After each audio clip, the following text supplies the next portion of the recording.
2023년 7월 3일 오늘의 말씀 시작하겠습니다. 오늘 나눌 말씀은 말라기 1장 8절에서 14절 말씀입니다. 만군의 여호와가 이르노라. 너희가 눈먼 희생 제물을 바치는 것이 어찌 악하지 아니하며 저는 것, 병든 것을 드리는 것이 어찌 악하지 아니하냐. 이제 그것을 너희 총독에게 드려보라. 그가 너를 기뻐하겠으며 너를 받아주겠느냐. 만군의 여호와가 이르노라. 너희는 나 하나님께 은혜를 구하면서 우리를 불쌍히 여기소서 하여 보라. 너희가 이같이 행하였으니 내가 너희 중 하나인들 받겠느냐. 만군의 여호와가 이르노라. 너희가 내 제단 위에 헛되이 불사르지 못하게 하기 위하여 너희 중에 성전 문을 닫을 자가 있었으면 좋겠도다. 내가 너희를 기뻐하지 아니하며 너희가 손으로 드리는 것을 받지도 아니하리라. 만군의 여호와가 이르노라. 해 뜨는 곳에서부터 해 지는 곳까지의 이방 민족 중에서 내 이름이 크게 될 것이라. 각처에서 내 이름을 위하여 분향하며 깨끗한 제물을 드리리니 이는 내 이름이 이방 민족 중에서 크게 될 것임이니라. 그러나 너희는 말하기를 여호와의 식탁은 더러워졌고 그 위에 있는 과일 곧 먹을 것은 경멸히 여길 것이라 하여 내 이름을 더럽히는도다. 만군의 여호와가 이르노라. 너희가 또 말하기를 이 일이 얼마나 번거로운고 하며 코웃음 치고 훔친 물건과 저는 것, 병든 것을 가져왔느니라. 너희가 이같이 봉헌물을 가져오니 내가 그것을 너희 손에서 받겠느냐. 이는 여호와의 말이니라.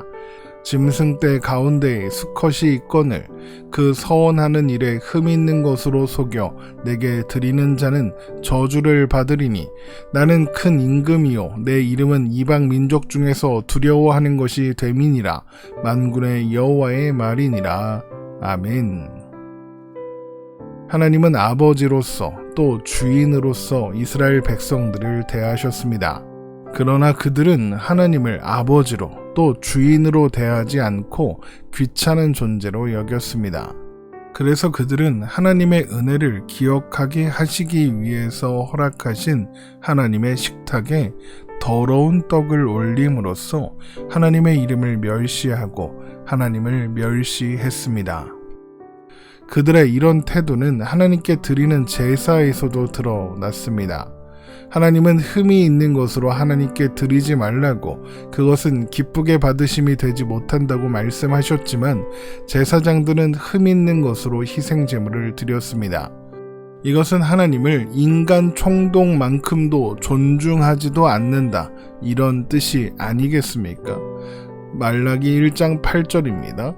만군의 여호와가 이르노라. 너희가 눈먼 희생제물을 바치는 것이 어찌 악하지 아니하며 저는 것, 병든 것을 드리는 것이 어찌 악하지 아니하냐. 이제 그것을 너희 총독에게 드려보라. 그가 너를 기뻐하겠으며 너를 받아주겠느냐. 희생제물은 속죄를 위해 드리기도 했고 감사와 봉헌의 의미로 드리기도 했습니다. 그래서 모든 경우에 희생제물은 흠이 없어야 합니다. 왜냐하면 희생제물은 그저 제물이기만 한 것이 아니라 하나님께 예배하는 그 사람을 상징하기 때문입니다. 하나님은 흠이 없는 희생제물을 받으시고 예배하는 그 사람을 흠없는 존재로 인정하시고 또 받아주시는 겁니다.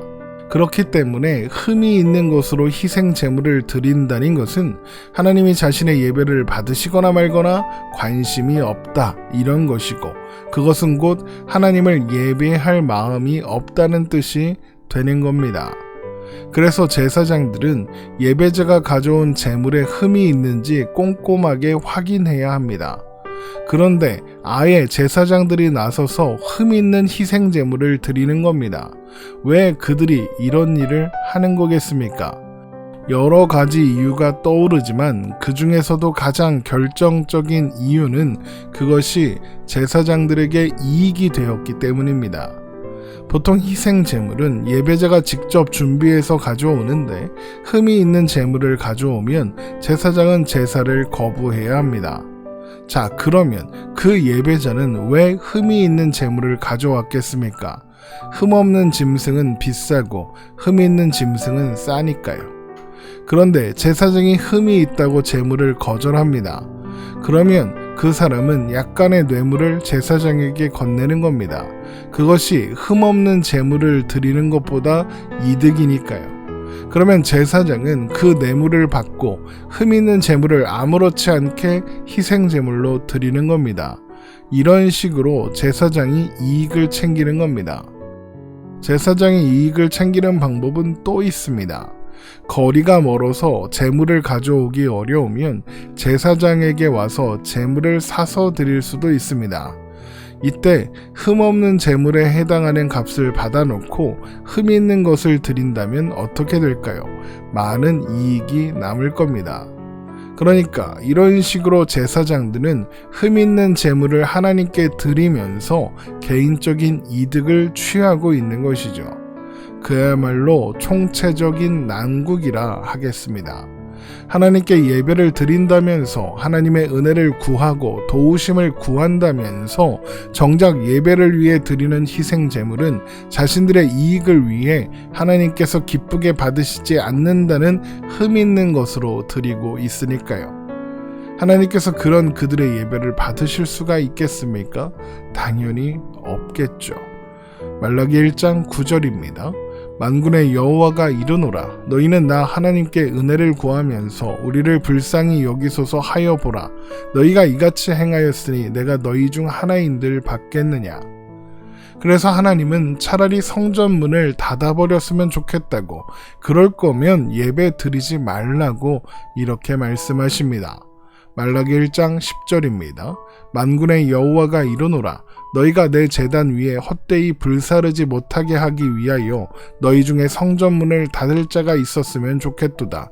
내가 너희를 기뻐하지 아니하며 너희가 손으로 드리는 것을 받지도 아니하리라.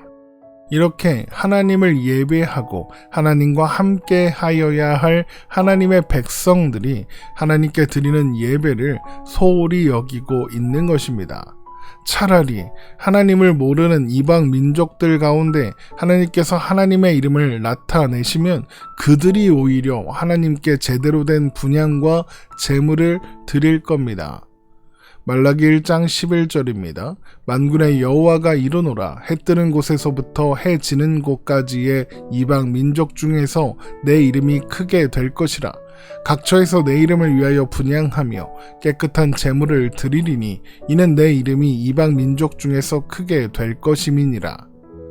이것은 때가 되면 하나님께서 온 세상의 주인이심이 드러나게 될 것이고 그러면 열방이 하나님께 예배하게 될 것이라는 예언적인 선포입니다. 하지만 이것은 동시에 이스라엘을 향한 경고이기도 하죠. 이스라엘이 이스라엘일 수 있는 이유가 무엇입니까? 하나님께서 에서는 미워하시고 야곱은 사랑하셨기 때문입니다. 하나님의 무조건적인 선택과 언약으로 이스라엘은 이스라엘이 될 수 있습니다. 그런데 이제 이방 민족 가운데 하나님께서 하나님의 이름을 높이시겠답니다. 그러면 이방 민족들 가운데 하나님의 이름을 위해 분향하고 깨끗한 제물을 드리는 자들이 각처에서 일어날 거랍니다. 하나님의 조건 없는 선택과 사랑, 그리고 언약이 이스라엘만의 전유물이 아니라는 거죠. 하나님은 이스라엘의 하나님이시지만 동시에 열방의 하나님이시기도 하다, 이것입니다. 이스라엘이 하나님의 이름을 멸시하고 하나님을 제대로 예배하지 않는다면 그들 대신 하나님의 이름을 경외하고 하나님을 예배할 사람들을 부르실 것이며 또 그렇게 하시겠다는 겁니다. 그러나 제사장들은 이렇게 말할 뿐입니다. 말라기 1장 12절입니다. 그러나 너희는 말하기를 여호와의 식탁은 더러워졌고 그 위에 있는 과일 곧 먹을 것은 경멸히 여길 것이라 하여 내 이름을 더럽히는도다. 이 말씀을 직관적으로 이해하기 위해서는 표준 세번역 성경을 보면 됩니다. 표준 세번역 성경으로 말라기 1장 12절 부분을 읽어드리겠습니다. 그런데 너희는 주님께 차려드리는 상쯤은 더러워져도 괜찮아 하면서 너희들도 싫어하는 음식을 제물이라고 그 위에 바치니 너희는 지금 내 이름을 더럽히고 있다. 그러니까 제사장들이 하나님께 드리는 식탁이 좀 더러우면 어떠냐, 밥이라도 차려드리는 게 어디냐, 이런다는 겁니다. 하나님께 드리는 제사를 번거롭고 귀찮게 여기며 그래서 아무렇게나 해도 되는 것으로 여기고 있는 겁니다. 그러면 이것이 제사장들만의 문제겠습니까? 그렇지 않겠죠. 흠이 있는 것을 제사장에게로 가져오고 또 흠이 있는 것을 제사장에게 사서 예배를 드리겠다고 하는 게 누굽니까? 백성들입니다. 말라기 1장 13절입니다. 만군의 여호와가 이르노라 너희가 또 말하기를 이 일이 얼마나 번거로운고 하며 코웃음 치고 훔친 물건과 저는 것 병든 것을 가져왔느니라. 너희가 이같이 봉헌물을 가져오니 내가 그것을 너희 손에서 받겠느냐. 이는 여호와의 말이니라. 하나님을 경외하고 예배해야 할 하나님의 백성들이 하나님께 드리는 제사를 번거롭고 귀찮은 일로, 그래서 아무렇게나 해도 되는 일로 여기고 있는 겁니다. 그런 예배를 하나님께서 받으실 리가 없죠. 그래서 하나님은 하나님의 존재를 이방 민족 중에 열방 가운데 드러내실 것이고 그것을 보고 열방이 하나님을 두려워하게 하실 것입니다. 말라기 1장 14절입니다. 짐승떼 가운데에 수컷이 있거늘 그 서원하는 일에 흠이 있는 것으로 속여 내게 드리는 자는 저주를 받으리니 나는 큰 임금이요 내 이름은 이방 민족 중에서 두려워하는 것이 됨이니라. 만군의 여호와의 말이니라. 하나님의 이름이 이방 민족 중에서 두려워하는 것이 된다는 것은 열방이 하나님을 경외하게 된다는 것입니다. 하나님의 백성이 하나님의 이름을 두려워하지 않으니 하나님의 이름이 열방 가운데 합당한 경외를 얻게 된다는 것입니다. 그날이 이르면 이스라엘은 그들이 야곱의 후손이라는 것으로는 하나님의 인정을 받을 수 없을 것입니다. 야곱의 후손이라는 것은 전적인 하나님의 은혜의 상징이지 하나님을 경외하지 않는 백성을 위한 구원의 보장은 아니기 때문입니다. 요한복음 1장 12절에서 13절 말씀입니다. 영접하는 자 곧 그 이름을 믿는 자들에게는 하나님의 자녀가 되는 권세를 주셨으니 이는 혈통으로나 육정으로나 사람의 뜻으로 나지 아니하고 오직 하나님께로부터 난 자들이니라. 오늘 말씀에서 우리가 놓치지 말아야 하는 것은 이스라엘 백성들이 성전에 가지 않고 제사 드리기를 멈춘 것이 아니라는 겁니다. 그들은 여전히 하나님께 희생제물을 드리고 있고 성전에 드나들고 있습니다. 그런데 하나님은 그들의 예배를 받지 않겠다고 하십니다. 그 이유가 무엇입니까? 그들이 예배를 하나님을 위해 해드리는 일로 여기고 있기 때문입니다.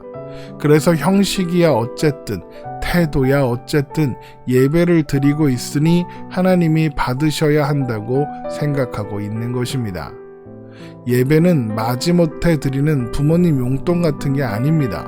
부모님도 그런 용돈은 달갑지 않을 겁니다. 예배는 하나님께 은혜를 구하는 통로이고 하나님을 만나는 자리입니다. 하나님께서 우리를 만나주실 만한 이유나 원인이나 조건이 우리에게 없는데 하나님이 우리를 만나주시는 자리입니다. 그 자리가 필요한 건 하나님이 아니라 우리들입니다. 왜 그렇습니까? 하나님의 은혜가 아니면 우리는 살 수 있는 존재가 아니니까요. 하나님이 야곱을 사랑하셔서 이스라엘이 존재할 수 있는 것처럼 하나님이 우리를 사랑하셔서 우리들 또한 존재할 수 있는 것이니까요. 이것을 잊으면 예배는 하나님을 위해 드리는 일이 되고 그러다 보면 귀찮고 번거롭지만 하나님을 위해 참아주는 그런 일이 될 수 있는 겁니다. 그런 예배를 하나님이 기뻐하실 리 없는 겁니다. 우리의 예배가 하나님의 은혜를 구하는 통로, 하나님을 만나는 자리라는 것, 우리가 하나님을 위해 해드리는 일이 아니라는 것, 하나님이 우리에게 은혜를 베풀어 주시는 자리라는 것, 이것을 항상 잊지 않으며 하나님을 경외하는 예배자로 항상 세워져 가는 우리가 되기를 주님의 이름으로 축원합니다.